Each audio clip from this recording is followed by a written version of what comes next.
तिचे श्वास गरम होत होते. अंगात हजारो कडाडणाऱ्या विजा सळसळत होत्या. या क्षणी ती स्वतःला सावरू शकत नव्हती. तिचं शरीर तृप्त होण्यासाठी आळवत होतं. त्याचा अलवार स्पर्श होताच इतका वेळ ताब्यात ठेवलेला तिचा पदर आपोआपच खांद्यावरून ढळला. तिच्या वळणदार शरीरावर चाचपणाऱ्या त्याच्या स्पर्शाने ती फुलून जाताना अनाहूतपणे तिच्या मुखातून हुंकार निघाला. तिने ते सुख साठवून घेण्यासाठी अलगद आपले डोळे मिटले. तिच्या मिटलेल्या डोळ्यासमोरून काही वेळाआधीचा प्रवास तरळू लागला. तिने वैतागून घड्याळात पाहिलं. एव्हाना 7:30 वाजून गेलेले. आज तिला लवकर घरी जायचं होतं, पण मंदगतीने चालणाऱ्या ट्रेनमुळे उशीरच होणार हे पक्क. डब्यातील बायकांची असह्य बडबड आणि गरमीमुळे तिचा जीव अगदी त्रासून गेला होता. पंख्याच्या जोराने कपाळावर जबरदस्ती कब्जा करू पाहणाऱ्या केसांना दूर करून ती कंटाळली आणि तशीच वैतागलेल्या अवस्थेत आपल्या स्टेशन वाट पाहण्याशिवाय गत्यंतर नव्हते. अजून तब्बल अर्धा तास खाल्ल्यानंतर तिचं स्टेशन आलं. रोजचीच धक्काबुक्की करत आणि साडी सावरत ती कशीबशी त्या गर्दीतून उतरली. त्याला साडीच का आवडते बरं? नेहमी त्याच्यामुळेच साडी नेसावी लागते आणि मग प्रवासात ही अशी तारांबळ उडते. नाही नेसली तर? विचारानेच तिच्या अंगावर काटा आला. मला तर बाई अजिबात नाही आवडत हे साडी प्रकरण. मनातल्या मनात तिने त्याच्यावर चरफडून घेतलं. आज त्यांच्या लग्नाचा वाढदिवस. तसं तिला या दिवसाचं काही सुखदुःख नव्हतं, पण तिच्या आटमुड्या आणि विचित्र स्वभावाच्या नवऱ्यासोबत तिला तो जबरदस्ती साजरा करावा लागणार होता. ह्याचंच तिला टेन्शन होतं. रोजप्रमाणे आजही त्याच्या सगळ्याच विकृत मागण्यांना तिला बळी पडायचं होतं. त्या नुसत्या विचारांनीच तिला शिशारी आली. विक्षिप्त स्वभावाच्या माणसाला कोणी मुलगी देत नसेल म्हणूनच की काय त्याने गावाकडच्या साध्या भोळ्या तिच्याशी लग्न केलं. मुंबईचं स्थळ तेही स्वतःहून चालत आलंय म्हटल्यावर घरच्यांनीही आडेवेडे न घेता हो बोलून जबाबदारीतून स्वतःची सुटका करून घेतली. खरं तर तिला ह्या मुलाशी लग्न करायचंच नव्हतं. तसंही तिच्या मतांना फारशी किंमत नसल्यामुळे नाईलाजाने तिला लग्नाच्या बोहल्यावर चढावं लागलं आणि नंतर मात्र घाण्याला जुंपलेल्या बैलाप्रमाणे तिचं आयुष्य गोल गोल फिरू लागलं. रोज सकाळी उठून सगळं आवरून नवऱ्याच्या विक्षिप्तपणाला पुरून उरून ऑफिसला जायचं. नोकरी ही केवळ बहाणा होता. नवऱ्यापासून, त्या घरापासून काही वेळ का होईना दूर राहायला मिळावं. नोकरीचे 9 तास ही ती मनमुरादपणे जगायची. पुन्हा संध्याकाळी घरी जाताना मात्र पावलं जड व्हायची. पुन्हा तेच घर, तोच विचित्र नवरा, त्यानं असह्य असा काहीतरी विक्षिप्तपणा, त्याचं तिच्या शरीरावर आधाशासारखं तुटून पडणं, जेवढा जोर असेल तेवढा तिच्यात ढकलून मोकळं होणं, ह्या सगळ्याने ती प्रचंड वैतागायची. किती वेळा घर सोडून जावंसं वाटायचं. ती प्रयत्नही करायची, पण तो नवरा मात्र तिला शोधून काढायचा. सरतेशेवटी आपलं हेच आपलं घर हे तिने जबरदस्ती आपल्या मनावर ठसवलंच. पळताही येत नव्हतं आणि प्रतिकारही नाही अशी अवस्था होती तिची. आज तर खूप उशीर झाला होता स्टेशनला पोहोचायला. नवऱ्याचा फोन यायच्या आत तिला घरी पोचणं गरजेचं होतं, नाहीतर त्यानंतरची शिक्षा. निदान आज तरी नको. ती पळत स्टेशनच्या बाहेर आली. पण आज तिचं नशीबच खराब होतं वाटतं.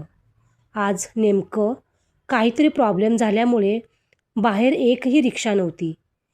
ती राहणाऱ्या भागात तर बस सर्व्हिस नव्हतीच. अर्थात चालत जाणं हा एकमेव पर्याय होता. इतक्या रात्री एकटीने चालत जायचं ही तिच्या साध्यासुध्या विचारांच्या पलीकडील गोष्ट होती. नवऱ्याला फोन करून बोलवावं का? मनाचा हिय्या करून तिने मोठ्या मुश्किलीने नवऱ्याला कॉल केला, पण त्याचं प्रत्युत्तर म्हणून अर्वाच्य शिव्या आणि कसंही करून अर्ध्या तासात घरी ये, नाहीतर अशी धमकीही मिळाली. आधी वैतागलेल्या तिच्या जीवाला नवऱ्याच्या धमकीने थरकाप सुटला. आपली मेल्याशिवाय काही सुटका नाही व्हायची या साऱ्यातून. डोळ्यातून गळणाऱ्या अश्रूंना साधं पुसावंसं देखील वाटत नव्हतं. मनातल्या मनात देवाचं नाव घेत आणि खांद्यावरची पर्स व साडी आवरत ती कशीबशी चालू लागली. स्टेशनच्या दिव्यांचा प्रकाश काही फार वेळ तिची सोबत करणार नव्हता आणि पुढचा अंधुक रस्ता कसा पार करायचा म्हणून कोणी सोबती मिळेल का ह्या आशेने तिने थांबून उगाचच इकडे तिकडे पाहिलं. परंतु तिच्या भागात जाणारं कोणी नव्हतं. आता एकटंच जावं लागणार ह्या जाणिवेने तिने आपला पदर दोन्ही खांद्यांवरून सावरून घेतला आणि झपाझप चालू लागली. नाल्या बाजूच्या वळणावरून पुढे रस्त्यावर दिवेच नव्हते. आयुष्यच अंधारले. तिथे ह्या रस्त्यावरचा अंधार काय? मनाशी पुटपुटत ती पुढे चालू लागली. 10-12 पावलं चालली असेल की तोच मागून काहीतरी आवाज आला म्हणून तिने कान टवकारले. सारा परिसर निशब्द होता. घाबरतच तिने सभोवार नजर फिरवली. मिठ्ठ काळोखात तो परिसर बुडून गेला होता. वळणावरच्या एखाद्या नखरेलने सारखा तो रस्ता आपल्या घनदाट अंगावर अंधाराची चादर पांघरून कोणाची तरी वाट बघत असल्यासारखा पहुडला होता. भोवताली झाडांच्या सावल्याही त्याने स्वतःच सामावून घेतल्या होत्या. बाजूचा नाला अंधाराला गिळून आपलं काळशार पाणी मिरवत होता. इतक्या घट्ट काळोखात आपण चालतोय ह्याचं तिला स्वतःलाच आश्चर्य वाटलं. नवऱ्याच्या फोनची आठवण आली आणि ती स्वतःशीच हसली. इतका भयानक नवरा असताना अजून कशाची भीती वाटेल? पण तो आवाज जाऊ दे, मनाचे सर्व खेळ. काही पावलं चालल्यावर पुन्हा तोच आवाज. आता मात्र तिच्या पोटात मोठाला गोळा आला. त्या भयान अंधारातही तिचा चेहरा दिसून येईल इतका तो पांढरा फटक पडला होता. कितीही नकोसा असला तरीही जीवावर काही आलं की माणूस घाबरतोच. खरं तर अशा वेळी मागे वळून बघायचं नसतं, पण मनाची भीती घालवायला खात्री तर करावी लागणार ना. अजून बरंच अंतर पार करायचं होतं. तिने सावकाश मान वळवली. कपाळावर घामाचे बिंदू जमा होऊ लागले. मागे फिरेपर्यंत काहीतरी जाणवलं. भीतीची एक लहर नकळत तिच्या अंगातून शहारून गेली. तिचे डोळे भीतीने विस्फारले. मानेवरच्या नसा ताठरल्या. घामाचा एक ओघळ तिच्या मानेवरून छातीवर पसरत गेला. ती आता मागे वळली. मागे कोणीच नव्हतं, पण का कोण जाणे कोणाचं तरी अस्तित्व जाणवत होतं. घाबरून ती पळत सुटली. त्या मिठ्ठ काळोखात असं सैरावैरा धावणं म्हणजे एक दिव्यच होतं. एका हातात बॅग आणि पायात गोंधळणारी साडी. सगळंच सावरत पळताना साडीच्या निऱ्यामध्ये अडकून तोल गेला. धाडदिशी जमिनीवर आदळणार इतक्यात कोणीतरी तिला सावरल्यासारखं जाणवलं. ह्या क्षणी तिला तो अदृश्य स्पर्श जास्त आश्वासक वाटला. तिच्याही नकळत तिला ती सेफ समजत होती. स्वतःला सावरून भारावल्यासारखी ती शांतपणे चालत घरी निघाली. घरी नवरा तिला शिव्या घालायच्या तयारीतच होता, पण रोज भित्र्या सशागत येणारी त्याची बायको आज एक निर्विकार हास्य घेऊन मजेत चालत येताना पाहून त्याची तळपायाची आग मस्तकात गेली. जन्मोजन्मीचा तिचा शत्रू असल्यासारखा तिचं हास्य त्याला हैराण करायचं. तिने घरात पाऊल टाकताच क्षणी तिच्यावर दिव्याची लाखोली वाहिली. तरीही तिला स्तब्ध बघून त्याच्या डोक्यात, त्याच्या डोळ्यात रक्त उतरलं. कपाळावरच्या शिऱ्या फुगल्या. त्याने जोराने मानेला हिसका दिला. कोपऱ्यातील काठी घेऊन तिला खेचून जमिनीवर ढकललं. तरीही तिची काहीच हालचाल नाही. एवढ्या दगडी पुतळ्यासारखी ती पडून राहिली. आता त्याला राग आवरेनासा झाला. शक्य तितका जोर लावून त्याने त्या काठीचा रठ्ठा तिच्या पाठीवर मारला. तरीही ती तसूभरही हलली नाही की विव्हळली नाही. त्याला चेव चढत गेला. तिच्या पाठी पोटावर मार पडत गेला. अंगावर वळ उठत होते, मात्र तोंडातून साधा हुंदकाही निघाला नव्हता. तिला रडताना बघून समाधान पावणाऱ्या त्याच्या अभिमानाला आज धक्का पोहोचला. त्याच्यातला विकृत पुरुषार्थ जागा होऊ लागला. तसा तो आधीपासूनच पाशवी आणि विकृत विचारांचा. त्याच्यातल्या विकृतीला कंटाळून त्याचे आईवडीलसुद्धा त्याच्यापासून दूर राहायचे. त्याचे शेजारी आणि ऑफिसवालेच त्याला वचकून असायचे. तिच्याशी लग्न झाल्यावरही तो काही बदलला नव्हता. उलट त्याचे विचार तिच्यावरच लादायला सुरुवात केली. आधीच लाजरी-बुजरी ती अजूनच बावरून गेली. सतत त्याच्यापासून दूर राहायचा प्रयत्न करायची. परंतु त्याचं असं भीषण रूप तिने आजपर्यंत बघितलं नव्हतं. आता ती अशा काही गोष्टीला सामोरी जाणार होती ज्याची तिने कधी कल्पनाही केली नसेल. त्याच्यातील पशूला ती फक्त भक्ष्याच्या स्वरूपात दिसत होती. चवताळलेल्या वाघाने जशी भेदरलेल्या हरिणीवर झेप घ्यावी तसा तो तिच्यावर तुटून पडला. लग्नसंस्थेच्या नावाखाली अजून एक समाजमान्य बलात्कार होत होता. ना ती प्रतिकार करत होती ना समर्पण. बऱ्याच काळानंतर शिकार सापडल्यावर असावा असा आसुरी आनंद त्याच्या चेहऱ्यावर ओसंडून वाहत होता. तिच्या अंगावरची साडी खेचून तिला विवस्त्र केलं. तिच्या उघड्या शरीराने लचके तोडावेत तसाच तिच्यावर तुटून पडला. तिच्या स्त्रीत्वात हळूहळू सुखाचा परमोच्च आनंद उपभोगायचा असतो ते सोडून जबरदस्तीने आपलं पौरुषत्व तिच्या स्त्रीत्वाचा अपमान करण्यासाठी सरसावणारा तोच अचानक त्याचा वेग मंदावला. त्याने आपली नखं तिच्या रुतवून आधार घेत पुन्हा प्रयत्न करू लागला. पण त्याचं शरीर त्याला साथ देईना. आपल्याला नक्की काय होतंय हे न समजून तो घाबरला. त्याची उघडी छाती जी त्याच्या पुरुष असण्याच्या अभिमानाने फुगली होती ती भीतीने धपापू लागली. त्याने तिच्याकडं पाहिलं. तिचा चेहरा खुलला होता. तिच्या अनपेक्षित प्रतिक्रियेला तो संतापला. रागाने त्याने आपल्या मुठी घट्ट आवळायचा प्रयत्न केला. पण एकदा मंत्र फुंकून जागीत बंदिस्त करून ठेवावं तसं तो एका स्थितीत जखडून ठेवला गेला होता.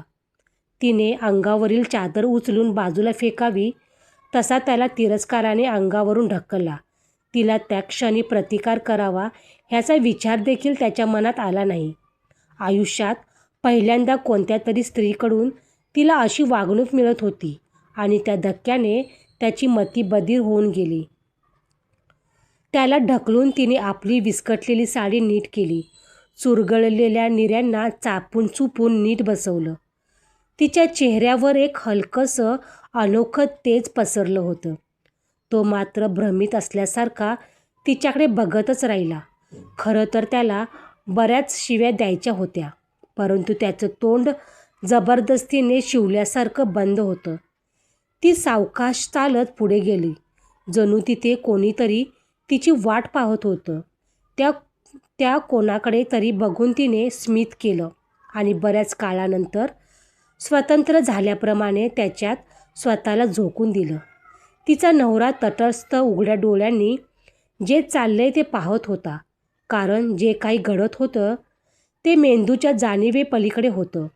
ती काहीतरी करते, पण कोणासोबत दिसत तर कोणीच नाही आहे. तिला आता फक्त तो दिसत होता, तिच्याकडे प्रेमाने ओथंबून भरलेल्या नजरेने बघणारा. त्याने तिला आपल्या बाहुपाशात खेचलं. ती शहारली. त्या शहाऱ्याच्या गोड झिंझिन्या तिच्या मेंदूवर घिरट्या घालू लागल्या. तिच्या शरीराला तो स्पर्श हवासा वाटू लागला. ती अजूनच त्याच्या जवळ गेली. त्यानेही आपली मिठी तिच्याभोवती घट्ट केली. आजवरच्या आयुष्यात पहिल्यांदा ती इतका आश्वासक स्पर्श अनुभवत होती. त्या मिठीत तिला विरघळून जावंसं वाटत होतं. हा क्षणच थांबून राहावा, कधीच संपू नये. तिच्या हृदयाची वाढलेली धडधड त्याला ऐकू येत होती. रोज भीतीने गोळा येणाऱ्या पोटात हजारो फुलपाखरं गुदगुल्या करत उडत होती. त्याने अलगद बोटांनी तिच्या चेहऱ्यावर येणाऱ्या बटेला बाजूला सारलं. तिचं विशाल कपाळ, माहीत नाही त्या ललाटासारख्या रेषांवर काय भविष्य गोंदवलं होतं, पण त्याचाच भाग म्हणून बाजूला पडलेल्या विस्फारलेल्या डोळ्यांनी पाहणाऱ्या त्या विकृत नवऱ्याच्या नावाचं कुंकू तिला समाजासाठी मिरवावं लागत होतं. त्याने आपले मऊ उबदार ओठ तिच्या कपाळावर टेकवले. तो स्पर्श तिच्या अंगात एक वेगळीच वीज निर्माण करून गेला. त्याच्या हव्याशा त्या मिठीत तिचा श्वास अडकला. अथीव समाधानाने तिने हलकेच डोळे मिटले. पुन्हा तो स्पर्श तिला आपल्या डोळ्यांवर जाणवला. त्या स्पर्शाने तिच्या शरीरात जणू हजारो विजा सळसळू लागल्या. कपाळापासून सुरू झालेला त्याचा ओठांचा प्रवास तिच्या मानेवरून उतरून खालच्या दिशेने कूच करत होता. तिचे श्वास गरम होत होते. अंगात हजारो कडाडलेल्या विजांची गरमी संचारली होती.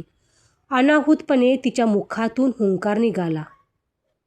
अंगात तापलेला प्रणयज्वर तिला अस्वस्थ करत होता. त्याच्या चुंबनाने तिचं शरीर हलकंसं कंपन पावत होतं. तिच्या थरथरणाऱ्या शरीराला तो अजूनच जोराने जखडत होता.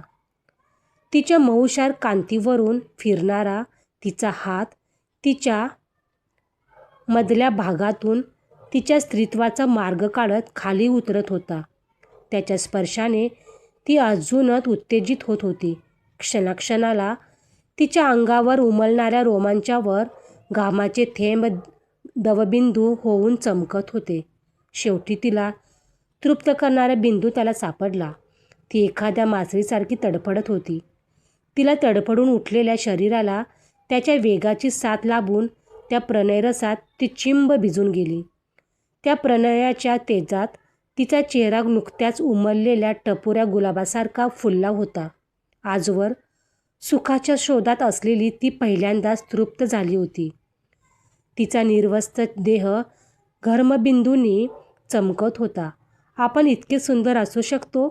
ती स्वतःशीच खुदकन हसली. इतका वेळ प्रणयात न्हावून निघालेल्या स्वतःच्याच देहाला ती पुन्हा पुन्हा चाचपडत होती. अचानक तिची नजर विस्फारलेल्या डोळ्यांनी पाहणाऱ्या तिच्या नवऱ्याकडे गेली. काहीतरी भयानक पाहून तो अर्धमेला झाला होता. तिच्यातील प्रेयसीचा त्याने कधीच आदर केला नाही. तिच्या तडफडून उठणाऱ्या शरीराला कधी शांत केलं नाही. उलट स्वतःची हवस तिच्या शरीराला कुस्करून भागून घ्यायचा. असा नवरा असून काय फायदा?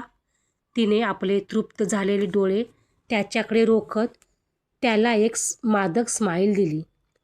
दुसऱ्या दिवशी पोस्टमार्टममध्ये तिच्या नवऱ्याचा मृत्यू हृदयविकाराच्या धक्क्याने झाल्याचं स्पष्ट झालं. शेजाऱ्यांनी तिच्याच बाजूने जबानी दिली. तिचा नवरा आधीपासूनच विक्षिप्त आणि हेकेखोर होता. त्याच्या विक्षिप्तपणाला वैतागून शेजारीही दुरावले होते. आजूबाजूच्या बायकांकडे तो अशा काही नजरेने पाहायचा ज्याच्यावरून त्याच्या बायकोचे काय सहन केलं असावं म्हणून सगळ्या शेजाऱ्यांकडून हळहळ व्यक्त होत होती. सुटली बिचारी. एक खाष्ट काकू न राहावून बोललीच. तिच्या कानात ते शब्द शिरले. तिने चमकून त्या काकूंकडे बघितले. त्यांनी गोऱ्या गोऱ्या होऊन तिथून पाय काढता घेतला. तीही आपले अनावर झालेले अश्रू पुसत घरात धावत गेली. धाडकन दरवाजा आपटला. आता सात्वनासाठी कोणी येणार तर नव्हतंच आणि खोटी सहानुभूती पण नको होती तिला. दरवाजाची कडी घालता घालता ती हसू लागली. त्याच्या कैदेतून सुटका झाल्याची खुशी होती. अचानक काहीतरी जाणवलं. त्या दिवशी अंधारात त्या वळणावरच्या रस्त्यावर जाणवलं आणि काल रात्री देखील. तिच्या चेहऱ्यावरचे भाव झरझर पाझरले. हजारो जन्म तळमळत असल्यासारखी ती त्याला बिलगली. स्वतःला विसरून ती त्याच्या स्वाधीन झाली. आपली तहान त्याच्या स्पर्शाने प्यायचा प्रयत्न करत होती. कित्येक वेळ तिचं शरीर मागणी करत राहील. त्याच्या गुलाबी मिठीत सुखाच्या परमोच्च प्रवासाकडे जाताना ती मनात विचार करत होती. काल रात्री अमावस्या नसती तर. आजची कथा आवडली असेल तर एक लाईक नक्की करा. भेटूया पुढच्या कथेमध्ये. तोपर्यंत धन्यवाद.